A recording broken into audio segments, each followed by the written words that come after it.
সাহাবীরা যুদ্ধ শুরু করলো।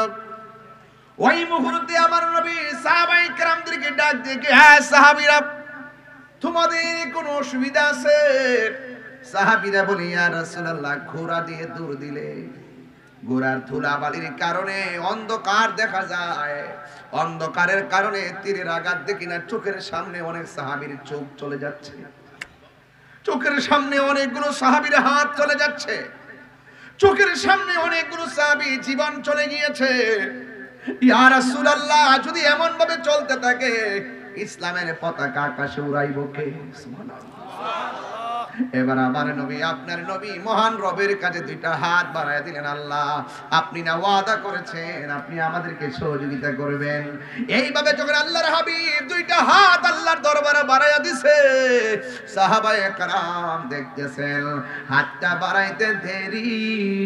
কাফেররা যদিও শক্ত মাটিতে ছিল, মুসলমানরা যদিও বালু মাটিতে ছিল, কাফেররা যদিও একটু আগে ভালো অবস্থানে ছিল, মুসলমানরা যদিও ধুলায় দূষিত অবস্থানে ছিল, আল্লাহর হাবিব যখন হাত বাড়ায়া দিছে, ওই মুহূর্তে সাহাবায়ে কেরাম বলেন, আমরা তাকায়া দেখলাম আল্লাহ পাক রব্বুল আলামিন আসমান থেকে মুষলধারে বৃষ্টি নামাইয়া শক্ত মাটিরে পিছলা বানাইয়া দিছে, আর ধুলায় দূষিত জায়গাকে আমার আল্লাহ যুদ্ধের উপযুক্ত বানাইয়া দিছে।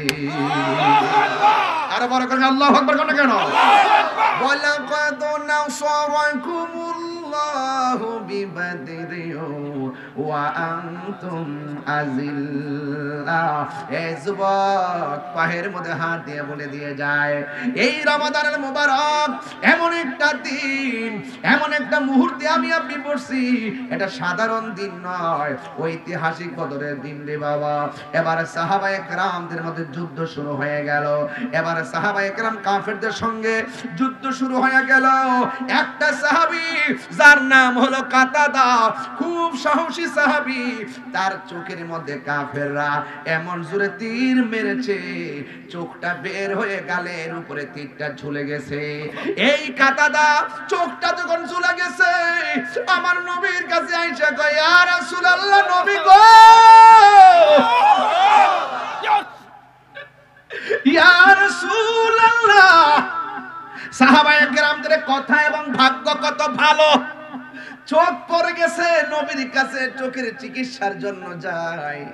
ইয়া রাসূলুল্লাহ, আপনার প্রেমিকগুলা হবিগঞ্জের জমিনে কত বাতিল করতে জুলুমের শিকার হয়, আমরা তো আপনার কাছে গিয়ে বলতে পারতেছি না।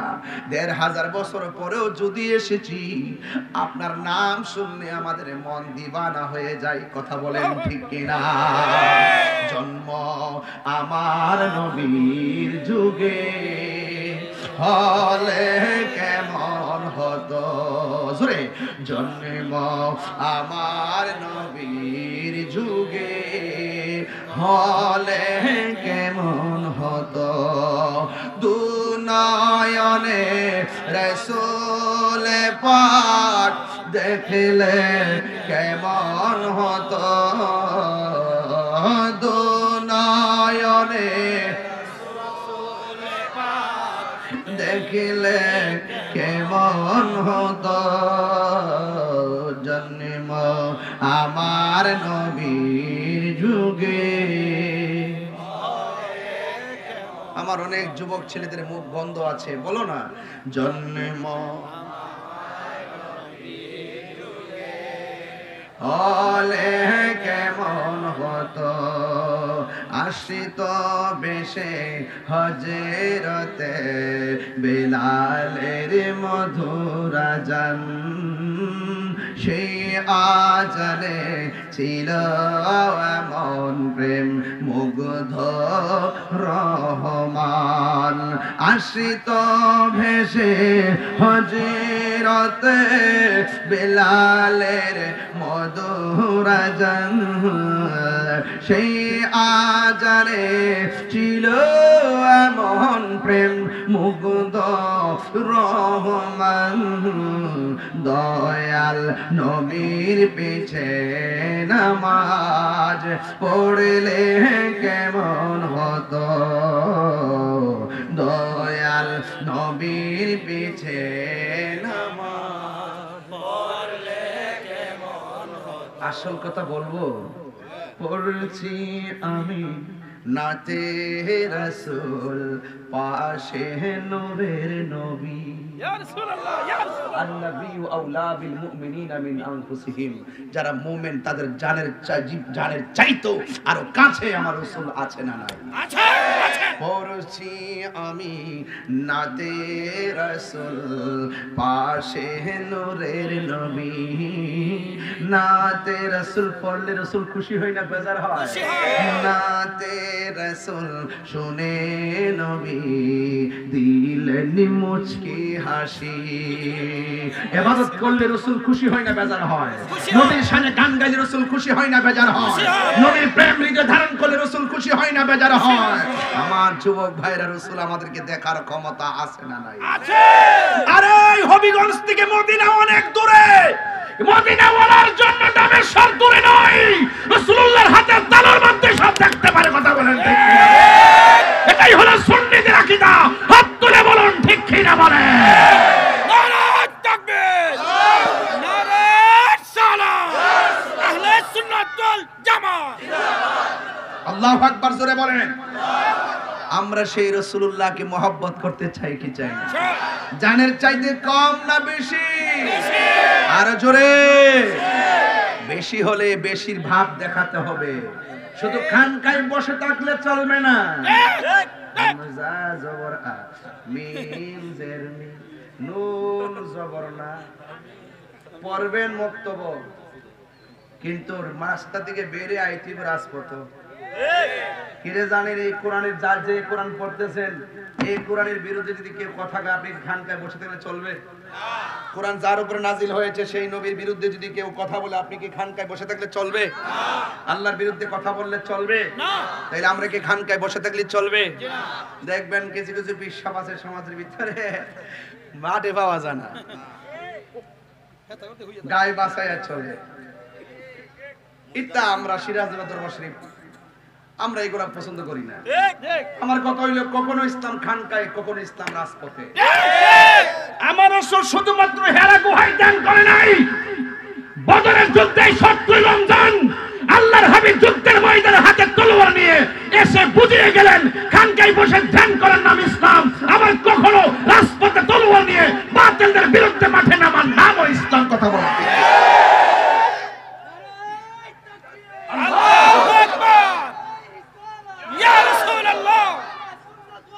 জিন্দাবাদ, জিন্দাবাদ, জিন্দাবাদ, জিন্দাবাদ, জিন্দাবাদ, জিন্দাবাদ,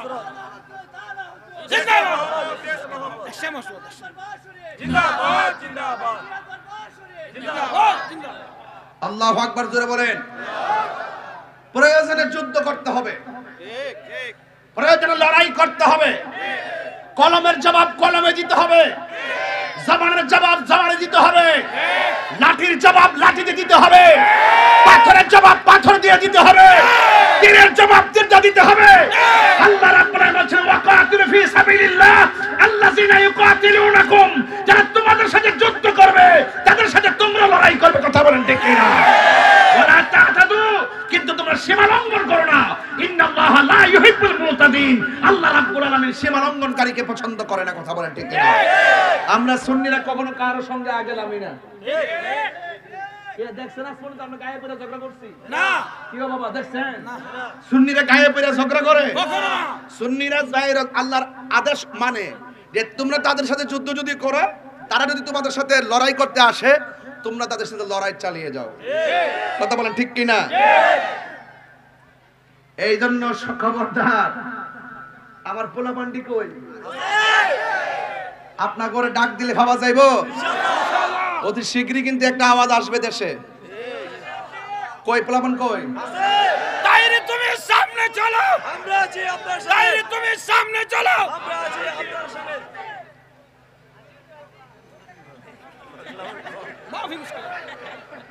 যে যে দলই করেন, সুন্নিতের প্রশ্নে আমরা এক।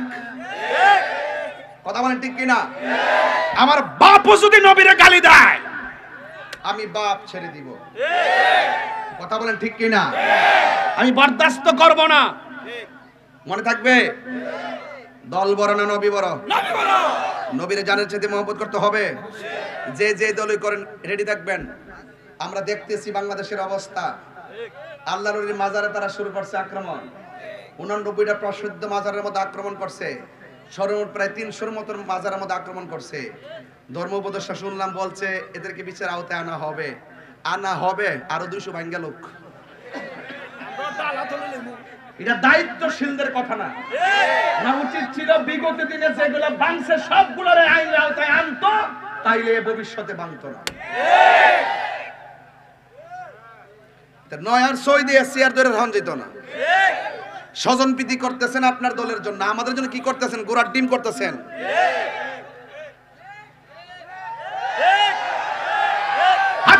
ঠিক না বেঠে?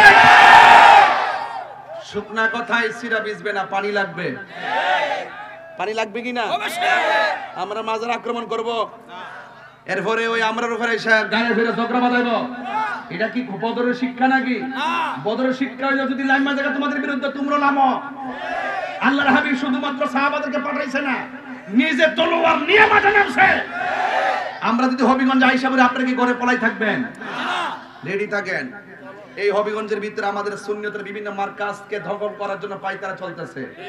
আমি প্রশাসনকে জোর দাবি জানাই দিছি, আবারও কয়েকটা নিউজ পাঠাইছি। যদি এরকম জোরাজুরি করে তাহলে ইনশাআল্লাহ জোরাজুরি করলে জোরাজুরি চলবে। কথা বলেন ঠিক হবে? ঠিক কিনা বলেন? আমরা কাহার উপরে পরে কিছু বলবো না, যদি আমাদেরকে গায়ে এসে পরে আমরা কিন্তু ছাড়বো না। তবে এখন কথা বলি না মনে করছেন আমি কি কথা বন্ধ করছি?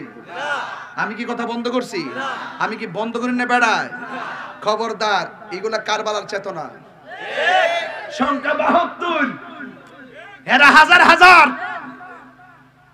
72 বিজয়ী হয়েছে। 313 ওরা 1000, 313 জয় হয়েছে। এটা ইতিহাস, গুরার ইতিহাস। তোমরা মনে করেন যে ফাললো এলাম গেলে মনে করছে যে না জানি আমরা ভাগ্য যান না ফিলার সুন্নিরা না। তবে এটাও এক ভালো যে সুন্নিরা কিছু প্রতিবাদী হতে শিখছে। এটা কিন্তু আমরা শিবির ওজার যে ওয়াজ করে বুঝাইলাম যে দেখরে বাবা বাতিল করা হক কেডা, বাতিল করা হক কেডা, বাতিল করা হক কেডা। অনেক সময় মনে করছে যে হ্যাঁ কোরআন পড়ে আমরা পড়ি, এরা নামাজ পড়ে আমরা পড়ি। মনে করছে মিল্লা জিল্লা চলার নামে বুঝি এটা। এখন বুঝছেন নি কোনটা? যারা ইসলাম আনছে এই দেশে ওই আল্লাহর ওলির মাজার ভাঙ্গা লওয়ার জন্য গেছে। এটা কি মেনে নেওয়া যাবে? মেনে নেওয়া যাবে? সিন্নি খাইলা কার দ্বারা মুল্লা সিন্না না। কথা কোন ঠিক না বেটি? এই জন্য এই সমস্ত অপশক্তির বিরুদ্ধে রুখে দাঁড়াতে হবে। ভারতের উগ্রবাদী হিন্দুরা মুসলমানদের মসজিদ ভাঙ্গার জন্য তারা সিদ্ধান্ত নিতেছে অনেক জায়গায়। এই বাংলাদেশের ভিতরে কিছু উগ্রবাদী মুসলমানরা আছে, আছে কিনা বলেন? হিন্দুদের মধ্যে যেমন উগ্রবাদী আছে, মুসলমানদের মধ্যে উগ্রবাদী আছে। এই উগ্রবাদীগুলো সমাজের জন্য ক্ষতিকর, ধর্মের জন্য ক্ষতিকর। কথা বলেন ঠিক না বেটি?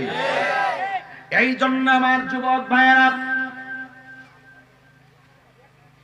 আমার মুরব্বী বাবাজিরা, আমার বক্তব্যটাকে কেউ রাজনৈতিক ভাবে নিবেন না। আমার কথা হলো, কারণ এই দেশের মধ্যে ইসলাম এনেছেন আল্লাহর ওলিগণ। আর জিহাদের মাধ্যমে আল জিহাদু মাজিন ইলা ইয়াউমিল কিয়ামাহ, জিহাদ কিয়ামত পর্যন্ত চলবে। কথা দিয়েও জিহাদ করা যায়, অস্ত্র দিয়েও জিহাদ করা যায়। আমার মনে হয় বাংলাদেশে এমন একটা সময় এসেছে, যদি এইভাবে চলতে থাকে একটা গৃহযুদ্ধের সম্ভাবনা দেখা যায়। কথা বলেন ঠিক কিনা? সরকার প্রধান যারা দায়িত্বে আছেন তাদেরকে বলবো অনতি বিলম্বে যতটা মাজার ভাঙছে প্রত্যেকটা মাজারকে ভালো করে বানাই দেন। কথা বলেন ঠিক কিনা? যতটা পাথরের মাজার, যতটা ইটের মাজার ভাঙছে প্রত্যেকটা মাজারকে পাথর দিয়ে বানিয়ে দেন। আর নাইলে আসমানি গজব অপেক্ষা করতেছে, একটা জানোয়ারও বাঁচতে পারবে না। কথা বলেন ঠিক কিনা? যারা ভাঙছে একটা বাঁচতে পারবে না। মানাত আলী ওয়ালিয়ান ফাকাদ আযানতু বিল হারব। রাসূল যখন ওই যে মাঠে বলছিল আল্লাহ আমার সাহাবীরা সূর্যের কারণে চোখে দেখে না, রাসূল হাত তুলতে আল্লাহ ডাইরেক্ট সূর্যের মুখে মেঘমালা দিয়া ছায়া বানাই দিয়েছে। তাহলে বুঝেননি আসমানি একটা খেলা যে আছে। রব যখন ধরবে কাউকে ছাড়বে না। ইন্না বাতশা রাব্বিকা লাশাদীদ। আল্লাহ ধরা কি নরম না শক্ত? আরো জোরে নরম না শক্ত? শক্ত। এই জন্য আল্লাহ রাব্বুল আলামিন বলেন ওয়াকাতিলু ফি সাবিলিল্লাহিল الذين يقاتلونكم ولا تعتدوا إن الله لا يحب المعتدين আল্লাহ রাব্বুল আলামিন বলেন তোমরা আল্লাহ রাব্বুল আলামিনের পথে সেই সব লোকদের সঙ্গে যুদ্ধ করো যারা তোমাদের সাথে যুদ্ধ বাঁধায়, তবে তোমরা সীমা লঙ্ঘন করো না। আল্লাহ রাব্বুল আলামিন সীমা লঙ্ঘনকারীকে পছন্দ করে না। এই জন্য আমার বন্ধুগণ ওই যুদ্ধের ময়দানে সাহাবায়ে কেরাম নবীর সঙ্গে যুদ্ধের ময়দানে গেল। যাওয়ার পরে একটা সাহাবী যার নাম হলো কাতাদা, ওই কাতাদার চোখটা গালের উপরে ঝুলে গেল। ওই মুহূর্তে আমার নবী সাল্লাল্লাহু তাআলা আলাইহি ওয়াসাল্লামকে ডাক দিয়ে ইয়া রাসূলুল্লাহ ইয়া হাবিবাল্লাহ আমার চোখটা ঝুলে গেছে, মেহেরবানি করে আমার চোখটা ভালো করে দেন। আপনারা জবান খুলে বলেন চোখ ভালো করার মালিক কে? আল্লাহ। এরপরে সাহাবীরা কই নবী গো আপনি ভালো করে দেন। কি বুঝলেন? আল্লাহর হাবিবকে বলে ইয়া রাসূলুল্লাহ আপনি ভালো করে দেন। আল্লাহর হাবিব ডাক দিয়ে কই হ্যাঁ কাতাদা তুমি আমার সাথে যুদ্ধ করতে এসেছো, তোমার চোখ দুইটা তোমার চোখটা জ্বলে গেছে, কিন্তু তুমি আমারে বলতেছো চোখ দুইটা ভালো করে দেওয়ার জন্য। আমি নবী জানতে চাই তুমি কি চোখ চাও না জান্নাত চাও? আমার যদি প্রশ্ন করতো কি চাও, আমি বলতাম নবী গো জান্নাত চাই। এখানেই হলো সাহাবী আর আমার মধ্যে পার্থক্য। সাহাবী ডাক দিয়া বলে নবী গো ইয়া রাসূলুল্লাহ আমি চোখ চাই চোখ। এবার আমার নবী আপনার নবীর থুতু মুবারকটা আঙ্গুল মুবারকের মাথার মধ্যে নিয়া এই 17 রমজান বদরের ময়দানে ওয়াশটার সময় মতো কিন্তু করতেছি, একদম টাইম মতো। এই সময়টা গুরুত্বপূর্ণ সময়, খেয়াল করবেন। আর আল্লাহর কাছে বলবেন যে আল্লাহ এই শহীদদের রক্তের উসিলায় আমাদেরকে মাফ করে দাও। মাফ করতে পারে কি পারে না? বদরে 313 জন সাহাবীর উসিলায় তুমি আমরা মাফ করে দাও। পারে কি পারে না? এরপর আল্লাহর হাবিব ডাক দিয়ে কয় কাতাদা তুমি কি জান্নাত চাও না চোখ চাও? ইয়া রাসূলুল্লাহ আমি চোখ চাই। এবার আল্লাহর হাবিব সাল্লাল্লাহু তাআলা সাল্লামের থুতু মুবারক আঙ্গুলের মাথা মুবারকের মধ্যে নিলেন। আপনার আমার থুতুর মধ্যে দুর্গন্ধ করে, আর আমার নবীর থুতু মুবারকে মেশকে আম্বরে চাইতে আর গ্রাণ করে। আমার নবী আপনার নবী যখন ওযু করতেন সাহাবায়ে কেরাম বলতেন ইয়া রাসূলুল্লাহ একটু ওযুর কুলির পানির সঙ্গে কাশ মুবারক ছাড়েন। সাহাবায়ে কেরাম হাতের মধ্যে নবীর কাশ মুবারকটা নিয়ে নিতেন আর চেহারার মধ্যে প্রসাদনীর মতন ব্যবহার করতেন। আমার মা বোনরা যেমন করে ফেয়ার এন্ড লাভলি ব্যবহার করে, ওই সাহাবীরা নবী পাকের ঘাড়ো কাশ মুবারকটাকে হাতের মধ্যে নিয়ে নিজের চেহারার মধ্যে মালিশ করতেন। আর মালিশ করার সময় যখন রাস্তা দিয়ে বের হতেন অন্যান্য সাহাবীরা বলতেন হ্যাঁ সাহাবী কি দিয়েছো? তোমার চেহারায় দিমেশকে আম্বরের গ্রান দেখা যায়। আর জোরে কোন আল্লাহু আকবার। তাহলে আমার নবী থুতু মুবারকের মূল্য আছে না নাই? এক মহিলা নবীর পাকের কাছে গেল, যাইয়া বলতেছি ইয়া রাসূলুল্লাহ মেয়ের বিয়ে হয় না, গরিব বলে কোনো ঘর আসে না। আমার নবীর কপাল মোবারক থেকে পসিনা মোবারক বের করে একটা শিশির মধ্যে দিয়ে দিবেন। মহিলাটা রাস্তা দিয়া শিশিটা নিয়ে যাইতেছে, আর রাস্তা দিয়া সব শুনতেছে গো ওই শিশি থেকে মেশকে আম্বরের ঘ্রাণ বেরিতেছে। অন্যান্যরা জিজ্ঞাসা করে কি ব্যাপার, আপনার হাতের মধ্যে কি? ওই আমার মেয়ের বিয়ে হয় না, আমি গরিব বলে কোনো সম্বন্ধ ঘরে আসে না, এই জন্য নবী পাকের কাছে গিয়েছিলাম।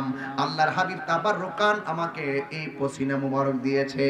এরপরে মহিলাটা বলেন আল্লাহর হাবিব যখন থেকে আমাকে পসিনা মুবারক দিয়েছেন অসংখ্য মানুষ, যেখানে আমার ঘরে কেউ আসতো না আমার ঘরের মধ্যে অসংখ্য মানুষের গুনগুন আওয়াজ শুরু হয়ে গেছে।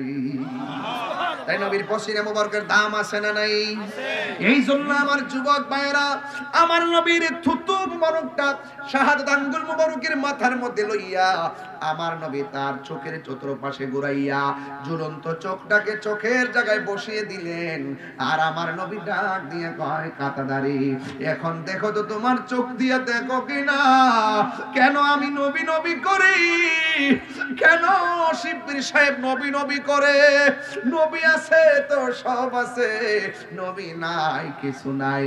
আলা আলা ঈমানা লিমাল্লা মুহাব্বাত আলা, যার অন্তরে নবীর মোহব্বত নাই তার ঈমান নাই, যার ঈমান নাই তার আমলের কোনো দাম নাই। কথা বলেন ঠিক কিনা?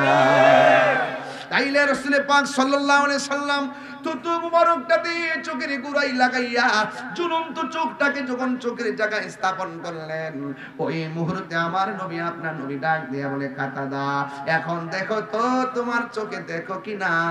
ওই সাহাবী ডাক দিয়ে কয়, ইয়া রাসূলুল্লাহ, ইয়া হাবিবাল্লাহ, নবী গো,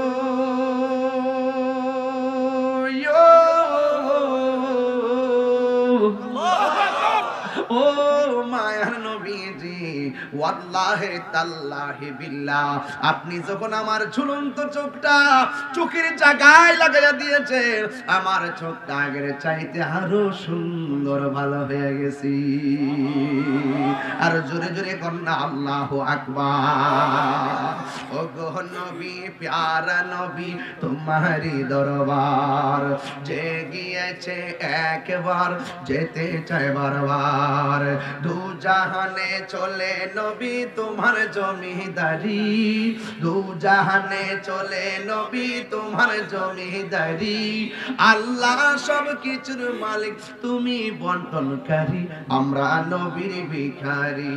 বলুন কার ভিখারি? তোমার ক্ষমতা চলে আসমানে, শুধু জমিনে নয়। তোমার ইশারায় মাগরিব হতে উল্টায় আসর হয়, তোমার ইশারায় মাগরিব হতে উল্টায় আসর হয়। তোমার মুজিজার কথা কি শেষ করিতে পারি, তোমার মুজিজার কথা কি শেষ করিতে পারি? খেজুর গাছের ডাল হয়ে যায় ধারালো তরবারি। সুবহানাল্লাহ, সুবহানাল্লাহ। নবীর মুজিজা বললে সারা রাত বলেন যাইব। একদিন ওয়াজ করব হবে করে শুধু নবীর মুজিজা। এখান থেকে একটা মুজিজা বললাম, থুতু দিয়ে চোখ লাগাই দিছে। এখন গজলটার ভিতরে প্রায় 5টা মুজিজা কইলাম। জোরে কোন আছে? সুবহানাল্লাহ। তোমার ক্ষমতা চলে আসমানে, মানে কি? আঙ্গুল মোবারকের ইশারা করে বাগলা গোটা চোখে লাগা। চলক কসনা বইতাম না, বইছি বই দিছি না তো। অনেক কষ্ট করছে ভাই, একবার করোনার কারণে ভাই মিস হইছে, কয়েকবার এই দুর্যোগের কারণে মিস হয়ে গেছে। এলাকার মানুষগুলো তার প্রতি ক্ষুব্ধ ছিল। আসলে উনিও আমার দাওয়াত করছিল, আমি দাওয়াত রাখছিলাম। এখন দেশের সিচুয়েশনে করোনার কারণে অনেক সময় ব্যস্ত লাগছে। তবে আজকের যে মাহফিলটা আমার কাছে মনে হইতেছে দীর্ঘদিন পরে মানে শান্তি পরিবেশে এত রাত্রে ওয়াজ করতেছি, খুব শান্তি লাগে। ওই দিন একটা মিরপুর করছিলাম, এটাও ভালো লাগছে, একদম নিরিবিলি নাকি? আমরা ওয়ে টু ব্রাদার, হ্যাঁ এই যে প্যাকেজ তো মারহাবা কর। আমরা মনে করেন যে বাতিলের বিরুদ্ধে একটা প্যাকেজ, একবারে বুলেটের সামনে দুজন দাঁড়ায় যাবো। কথা কোন ঠিক না? সাথে থাকেন, এত সহজ না। সুন্নিয়ত ধরে রাখতে হবে, সুন্নিয়ত ধরার লড়াইয়ে কাজ করতে হবে। কথা বলেন ঠিক না? আঞ্জুমানে সালেকিন মানে কি জানেন? এই আঞ্জুমানে সালেকিন এই প্রেমিক গুলারে এক জায়গায় আনার মূল কারণ কি জানেন? বাতিলদের বিরুদ্ধে একটা ক্ষেপণাস্ত্র বানানো। কথা বলেন ঠিক না বেঠিক? এবং যেই লোকটা এই সংগঠনের সাথে জড়িত হবে, এদের কি অবস্থা জানেন হবে? এদের ঈমান, আমল, নীতি, নৈতিকতা, চরিত্র, আদর্শ দেখবেন কোন দিক দিয়ে টুকা দিয়ে লড়াইতে পারতেন না।